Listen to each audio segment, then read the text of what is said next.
عید کی نماز کیسے ادا کی جائے گی؟ 2020 کی عید ایسے موقع پر آئی ہے جب پوری دنیا کورونا وائرس سے متاثر ہے۔ اسی وجہ سے ہر جگہ لاک ڈاؤن ہے۔ 5 آدمیوں سے زیادہ جمع ہونے پر پابندی لگی ہوئی ہے۔ 24 مارچ 2020 سے ہی پورے بھارت میں مسجدوں میں نماز پڑھنے پر روک ہے۔ جمعہ کی نماز بھی نہیں ہو رہی ہے۔ خانہ کعبہ، مسجد نبوی، مسجد اقصی سمیت دنیا کی سبھی مسجدیں بند ہیں۔ تو پھر کیسے مسلمان عید منائیں گے؟ کیسے ادا کی جائے گی عید کی نماز اور کیا ہوگا اس کا طریقہ؟ اس ویڈیو میں ہم آپ کو یہی بتا رہے ہیں کہ ہم عید کیسے منائیں۔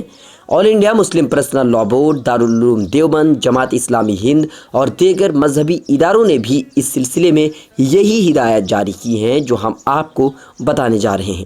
عید کی نماز مسلمانوں پر واجب ہے۔ اس کی ادائیگی کے لیے جماعت شرط ہے، لہٰذا 3 سے 5 آدمی مل کر کے اپنے گھروں میں، چھت پر، آنگن میں جماعت کر سکتے ہیں۔ اس طرح عید کی نماز ادا ہو جائے گی۔ مسجد میں بھی عید کی نماز پڑھ سکتے ہیں، لیکن صرف 5 آدمیوں کے ساتھ، کیونکہ کووڈ-19 کے پیش نظر صرف 5 لوگوں کے جمع ہونے کی اجازت ہے۔ اسی شرط کے ساتھ عیدگاہ میں بھی عید کی نماز ادا کی جا سکتی ہے، یعنی کہ صرف 5 آدمیوں کے ساتھ۔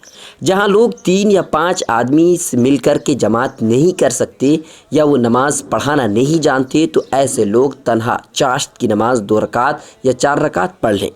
اس نماز کے پڑھنے سے عید کا ثواب مل جائے گا اور ان کی طرف سے عید کی ادائیگی ہو جائے گی۔ جن لوگوں کے لیے یہ بھی ممکن نہیں ہے، مطلب یہ کہ 3 آدمی یا 5 آدمیوں کے ساتھ مل کر جماعت نہیں کر سکتے اور نہ ہی تنہا اکیلا چاشت کی نماز پڑھ سکتے ہیں، ان کے لیے عید کی نماز معاف ہوگی اور انہیں کسی طرح کا کوئی گناہ نہیں ہوگا۔ مطلب یہ کہ ہم 3 سے 5 آدمیوں کی جماعت کر کے نماز پڑھ سکتے ہیں اور ہماری عید ادا ہو جائے گی۔ جن لوگوں کے لیے جماعت کی صورت ممکن نہیں ہے، وہ چاشت کی نماز 2 رکعت پڑھ لیں۔ عید کی نماز کے وقت میں جو یہ بھی نہیں کر سکتے، ان کی نماز عید معاف ہو جائے گی۔ پریشان ہونے کی ہرگز ضرورت نہیں ہے۔ عید کی نماز کے بعد خطبہ سنت ہے۔ اس سال گھروں میں عید کی نماز ادا کرنے کے بعد نماز پڑھانے والے امام اگر خطبہ پڑھ سکتے ہیں تو یہ اچھا ہے، اگر خطبہ نہیں پڑھ سکتے ہیں تو کوئی حرج کی بات نہیں ہے۔ 3 آدمیوں یا پھر 5 آدمیوں کے ساتھ عید کی نماز کافی ہو جائے گی، خطبہ کا پڑھنا ضروری نہیں ہے۔ آئیے جانتے ہیں کہ عید کی نماز پڑھنے کا صحیح طریقہ کیا ہے۔ عید الفطر اور عید الاضحیٰ کی نمازیں ہر اس شخص پر واجب ہے جس پر جمعہ کی نماز فرض ہے۔ عیدین دوگانہ یعنی کہ 2 رکعتوں والی نماز ہے۔ نماز عیدین کا طریقہ وہی ہوگا جو دیگر نمازوں کا ہے۔ فرق اتنا ہے کہ نماز عیدین میں 6 زائد تکبیریں کہی جاتی ہیں۔ امام تکبیر تحریمہ کہنے کے بعد ثنا پڑھے، پھر ہاتھ اٹھا کر 3 تکبیریں کہے، اللہ اکبر، اللہ اکبر، اللہ اکبر۔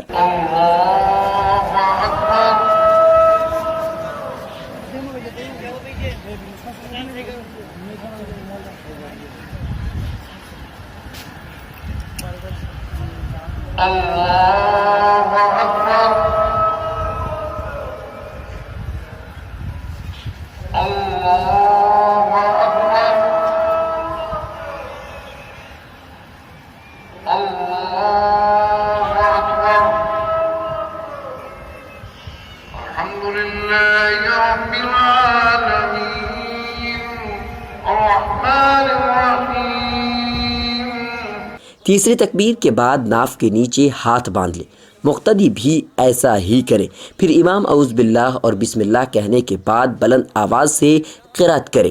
قرأت کے بعد حسب معمول رکوع اور سجدہ کرے، پھر دوسری رکعت شروع ہوگی۔ امام قرأت کرے، قرأت کے بعد 3 مرتبہ ہاتھ اٹھا کر تکبیریں کہے، اللہ اکبر، اللہ اکبر، اللہ اکبر۔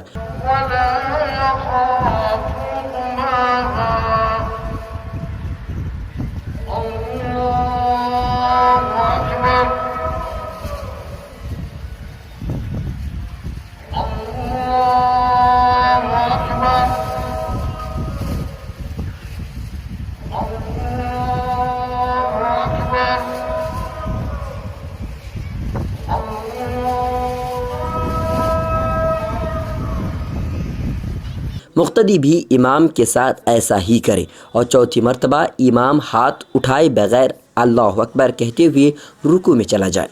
مقتدی بھی ایسا ہی کرے۔ اس طرح 2 رکعت نماز مکمل ہو جائے گی۔ نماز عیدین کا وقت آفتاب کے بلند ہو جانے کے بعد زوال سے پہلے تک کا ہے۔ ناظرین، آپ سے ایک اپیل یہ بھی ہے کہ اس سال سادگی کے ساتھ عید منائیں، شاپنگ اور خریداری سے گریز کریں۔ ملک کی سبھی مذہبی اور ملی تنظیموں نے متعدد مرتبہ یہی اپیل کی ہے۔ ملت ٹائمز کی بھی آپ سے ایک اپیل ہے کہ شاپنگ اور خریداری سے بچیں، سادگی کے ساتھ عید منائیں، غریبوں اور محتاجوں کا خیال رکھیں۔ ملت ٹائمز کی طرف سے آپ کو عید کی پرخلوص مبارکباد۔ عید کی نماز پڑھنے کے تعلق سے ویڈیو میں دی گئی معلومات کا تعلق لاک ڈاؤن کی صورت میں ہے۔ اگر اللہ تعالیٰ کے فضل و کرم سے عید آنے تک حالات بہتر ہو جاتے ہیں یا سرکار مشروط اجازت دے دیتی ہے تو پھر حسب معمول عید کی نماز ادا کی جائے گی۔ ہم آپ کو بتا دیں کہ سعودی عرب اور دیگر مسلم ممالک بھی اس سال عیدگاہ یا مسجد میں عید کی نماز نہیں کر رہے ہیں۔ بیورو رپورٹ، ملت ٹائمز۔